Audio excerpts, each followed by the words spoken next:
আচার বানাবো। তরি তেল দিলাম, দারচিনি, এলাচ, তেজপাতা, এদের রসুন দিলাম। রসুন একটুখানি ভাজা ভাজা হলে তারপর মশলা দিয়ে দেবো।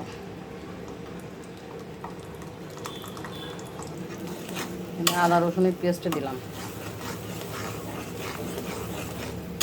লবণ। এই যে খোসা ছাড়া আচার করছি, আর এখন খোসা সহ আচার করবো।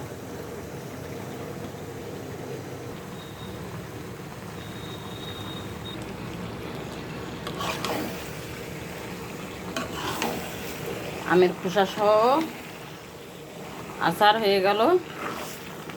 খোসা ছাড়া করলাম আর খোসা সহ করলাম। কালারটা সেই আসছে। ক্যামেরায় কেমন দেখা যাচ্ছে জানি না,